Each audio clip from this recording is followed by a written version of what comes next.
हनुमान लंका में मृत्यु शरीर जला रहे हैं। श्रीमद् भागवत की कहानी। एक बार नारद मुनि हनुमान से मिले और उनसे कहा, आप भक्त नहीं हैं। नारद ने यह मजाक में कहा, क्योंकि वे स्वयं एक शुद्ध भक्त थे और हनुमान की सच्ची भक्ति को प्रकट करना चाहते थे। हनुमान ने आश्चर्यचकित होकर पूछा कि नारद इस निष्कर्ष पर कैसे पहुंचे। नारद मुनि ने उत्तर दिया, वैदिक नियमों के अनुसार 6 प्रकार के आक्रांता होते हैं, और उनमें से एक वह व्यक्ति होता है जो दूसरों के घरों में आग लगाता है। ऐसे आक्रांताओं को मारे जाने पर कोई पाप नहीं लगता, क्योंकि उनके कर्म घोर पाप होते हैं। जब आप लंका में माता सीता को खोजने गए थे, तो लौटते समय आपने राक्षसों के घरों में आग लगा दी थी। फिर मैं आपको भगवान का भक्त कैसे कह सकता हूँ। नारद के इरादे को समझते हुए हनुमान मुस्कुराए और कहा, मेरे प्रिय नारद जी, एक राम भक्त का महत्वपूर्ण कर्तव्य है कि वह लावारिस शवों की देखभाल करे और उनका अंतिम संस्कार करे ताकि वे अपने अगले जन्म में बेहतर जीवन प्राप्त कर सकें।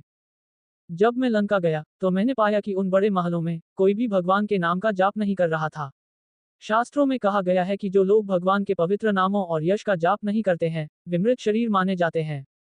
चूंकि वे पहले से ही मर चुके थे, इसलिए उन्हें उनके सबसे दयनीय अस्तित्व से मुक्त करने के लिए मैंने उन सभी को उनके महलों के साथ जला दिया। एकमात्र महल जिसे मैंने बिना जलाए छोड़ा, वह विभीषण का था, जहां से मैंने भगवान राम के नामों का जाप होते सुना।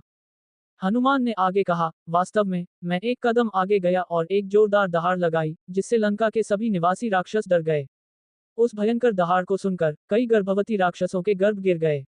इस तरह मैंने सुनिश्चित किया कि राक्षस वंश भविष्य में लंका में प्रकट न हो और अशांति पैदा न करे। हनुमान का उत्तर सुनकर नारद मुनि प्रसन्न हुए।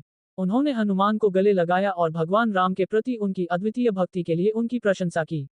कहानी की सीख। नारद मुनि और हनुमान के बीच इस सुंदर वार्तालाप से पता चलता है कि भगवान के नामों का जाप किए बिना हम सभी जीवित मृत हैं।